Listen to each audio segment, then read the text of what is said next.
Hello friends, स्वागत है आपका आज की नई वीडियो में। आज हम बना रहे हैं इस कॉर्ड सेट को, जो कि 14-15 साल के बच्चे के लिए बना रहे हैं। तो आज हम इसकी पूरी कटिंग एंड स्टिचिंग बताएंगे। बहुत ही सुंदर कॉर्ड सेट रहने वाला है ये। तो चलिए शुरू करते हैं कटिंग। हमने यहाँ पे 3 मीटर कपड़ा लिया है, क्योंकि ये लाइनिंग वाला है तो इस वजह से ये थोड़ा सा ज़्यादा लग रहा है। तो सबसे पहले हम पैंट की कटिंग करेंगे। तो यहाँ पे हमने पैंट के लिए इस तरीके से कपड़े को 4 फोल्ड में रखा हुआ है। तो यहाँ ऊपर से हम पहले इलास्टिक के लिए जो बेल्ट अटैच के लिए निशान लगाएंगे वो 2 इंच का लगाएंगे। तो अब हम हिप की मार्किंग करेंगे। तो जितनी हमारी हिप है, हिप का 1/4 लेंगे और उसमें 2-2.5 इंच ऐड कर देंगे। तो हिप है हमारी 30 का 1/4 7.5 और उसमें 2-2.5 इंच ऐड करके लगा रहे हैं हम निशान 10 इंच पे। इसी तरीके से हम उसके बाद हम आसन की मार्किंग कर रहे हैं। तो जितनी हमारी हिप है, हिप का हम 1/4 ले रहे हैं और उसमें 2-2.5 इंच ऐड कर रहे हैं। आप 3 इंच भी कर सकते हो अगर आपको थोड़ा ढीला ढाला चाहिए। तो इस तरीके से हम आसन की भी मार्किंग कर देंगे और 2 इंच की आसन की गोलाई दे देंगे। तो ये हमने आसन की भी गोलाई दे दी है।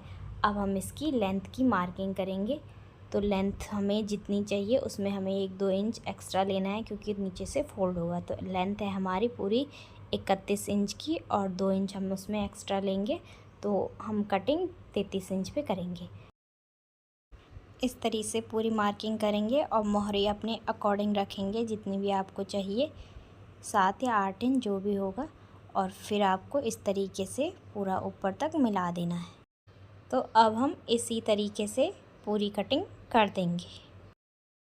तो प्लाज़ो पैंट की कटिंग हमारी कंप्लीट हो गई है। अब हम टॉप की कटिंग करेंगे। तो यहाँ पे हमने कपड़े को 4 फोल्ड में रख दिया है। तो अब हम टॉप की लेंथ की मार्किंग करेंगे। तो 21 इंच का हमारा पूरा टॉप बन के तैयार होगा और 2 इंच हम इसमें मार्जिन रख रहे हैं और आधा इंच हमारा ऊपर फोल्ड होगा। और फिर हम थोड़ा सा नीचे से भी फोल्ड करेंगे या फिर उस पर पीको लगाएंगे। तो यहाँ पे 23 इंच पे हम पूरी बराबर मार्किंग कर देंगे। तो अब हम शोल्डर लेंगे। तो शोल्डर हम ले रहे हैं 5.5 इंच का। 5.5 इंच पे इस तरीके से निशान लगा देंगे। उसके बाद हम आर्म होल लेंगे। तो आर्म होल हम ले रहे हैं 6 इंच का। तो इस तरीके से हम 6 इंच पे निशान लगा देंगे और आर्म होल शोल्डर को इस तरीके से मिला देंगे। अब हम चेस्ट की मार्किंग करेंगे। तो जितनी हमारी चेस्ट है, चेस्ट का हमें 1/4 लेना है और हमें इसमें मार्जिन ज़्यादा रखना है इस टॉप में, क्योंकि ये खुला खुला बनेगा। तो यहाँ पे हमारी जो चेस्ट है वो 30 इंच है। 30 का 1/4 7.5 इंच और 2 इंच इसमें मार्जिन। अभी हम 2 इंच रख रहे हैं। कटिंग के टाइम पे हम 2 इंच और मार्जिन रखेंगे, क्योंकि ये टॉप हमारा थोड़ा लूज़ रहने वाला है। अब हम यहाँ से कमर पे 6 इंच पे निशान लगाएंगे और यहाँ पे हम कमर की मार्किंग करेंगे। तो जितनी यहाँ पे भी हम कमर का 1/4 ले रहे हैं। तो हमारी कमर 28 है। 28 का 1/4 7 इंच पे हम निशान लगा रहे हैं और 2 इंच यहाँ पे भी मार्जिन रख रहे हैं। और कटिंग के टाइम पे हम यहाँ पे भी मार्जिन ज़्यादा रखेंगे, क्योंकि हमें थोड़ा सा ये टॉप लूजिंग है इसकी वजह से। तो यहाँ से देखिए इस तरीके से हम निशान लगा देंगे। तो अब हम गले की मार्किंग कर रहे हैं। तो गले के ऊपर से चौड़ाई हम ले रहे हैं 2 इंच। ये हमारा बैक वाला गला रहने वाला है, फ्रंट वाला तो हमारा वी नेक रहने वाला है। और यहाँ पे हम लंबाई भी हम 2.5 इंच ले रहे हैं और नीचे से 2.5 इंच चौड़ाई ले रहे हैं और फिर हम इसकी कटिंग कर देंगे। तो यहाँ पे हमने ये देखिए इस पे हमें कटिंग करनी है। 2 इंच हमने ये ज़्यादा रखा है, क्योंकि हमने पहले ही बताया ये लूजिंग वाला टॉप है। तो आपको भी 4 इंच की लूजिंग रखनी है टोटल। तो अब हम इसकी कटिंग कर देंगे। तो कटिंग हमारी हो गई है और यहाँ पे हमारी डोरी अटैच होगी और इस तरीके से इसका लुक आएगा। तो अब हम फ्रंट पार्ट के गले की भी कटिंग कर देंगे। तो यहाँ पे हम फ्रंट पार्ट की गले की मार्किंग कर रहे हैं। 5 इंच का हम इसका गला बना रहे हैं। तो इस तरीके से हम 5 इंच पे निशान लगा देंगे और वी की हम इस पे शेप दे देंगे। तो फ्रंट पार्ट पे हम बटन भी अटैच करेंगे। तो 12 इंच पे हम यहाँ तक इसका बाद में कट भी लगाएंगे, जब हम गले की पट्टी को अटैच कर देंगे।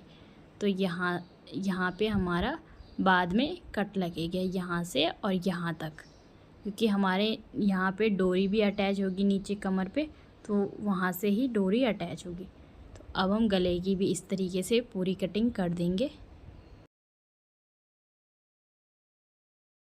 इसके बाद हम स्लीव की कटिंग करेंगे। तो सबसे पहले हम कपड़े को इस तरीके से 4 फोल्ड में रख देंगे और फिर हम इसकी स्लीव की लेंथ देखेंगे। तो स्लीव की लेंथ हम रखेंगे 11 इंच और 2 इंच हम इसमें मार्जिन रख रहे हैं, थोड़ा सा फोल्ड के लिए और थोड़ा सा ऊपर अटैच होने के लिए।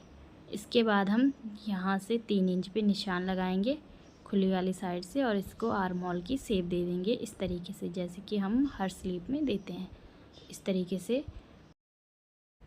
उसके बाद यहाँ से 7 इंच पे निशान लगाना है और फिर यहाँ से यहाँ तक इस तरीके से मिला देना है और इधर से हमें यहाँ तक इस तरीके से ले जाना है।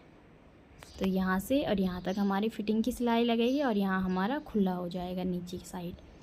तो अब हम इसी तरीके से इसकी कटिंग भी कर देंगे।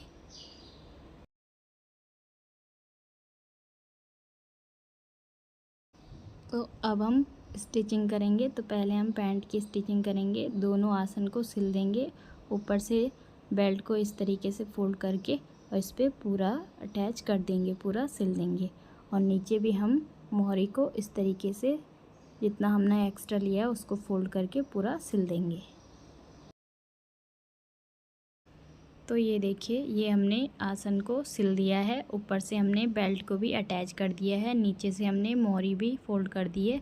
अब हम यहाँ से पूरी सिलाई कर देंगे और ऊपर हम यहाँ पे इलास्टिक को भी इस तरीके से अटैच कर देंगे।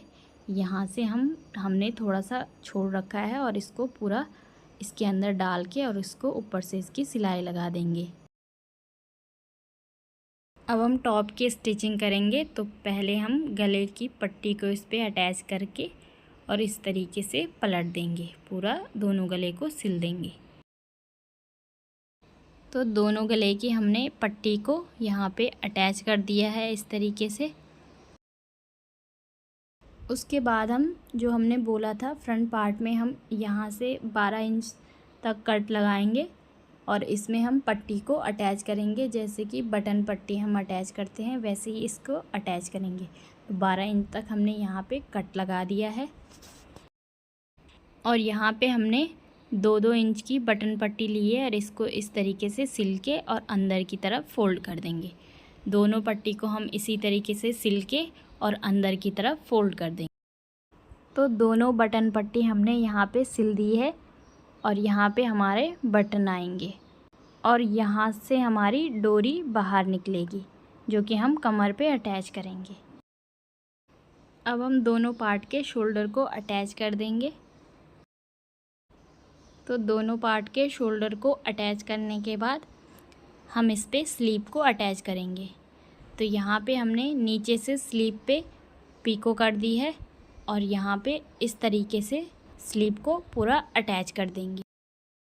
तो यहाँ पे हमने टॉप पे दोनों स्लीव को अटैच कर दिया है। अब हम फिटिंग की सिलाई लगाएंगे। तो फिटिंग की सिलाई हम इस टॉप की लूज़ रखेंगे, तो लूज़ के हिसाब से हम पहले इसको पूरी फिटिंग की सिलाई लगा देंगे। उसके बाद हम यहाँ पे पट्टी को अटैच करेंगे। ऊपर से हमने 12 इंच में जो निशान लगाया है वहाँ पे पूरे राउंड में हम पट्टी को अटैच करेंगे। तो पहले हम फिटिंग की सिलाई लगा देंगे। तो यहाँ पे हमने पूरी फिटिंग की सिलाई लगा दी है ऊपर से नीचे तक और यहाँ पे अब हम पट्टी को अटैच करेंगे। तो ये देखिए, हमने यहाँ पे 2 इंच की एक पट्टी ली है जिसको कि हमने थोड़ा थोड़ा पहले फ़ोल्ड कर दिया है। ये हमने पहले फ़ोल्ड कर दिया है और अब हम इसको इस तरीके से रख के जो हमने लाइन ड्रॉ की है पूरे टॉप में हमने कमर, जहाँ पे कमर का निशान है हमारा वहाँ पे हमने पूरी लाइन ड्रॉ कर रखी है और यहाँ से यहाँ तक हम पूरी इस पे जो हमारी ये बेल्ट है पट्टी है उसको पूरा अटैच कर देंगे इस तरीके से।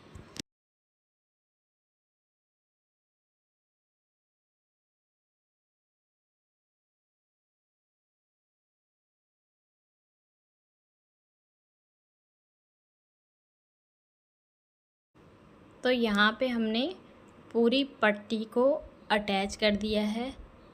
यहाँ पे पूरा हमने पूरे अच्छे से इसको पूरा अटैच कर दिया है। अब हम एक डोरी लेंगे।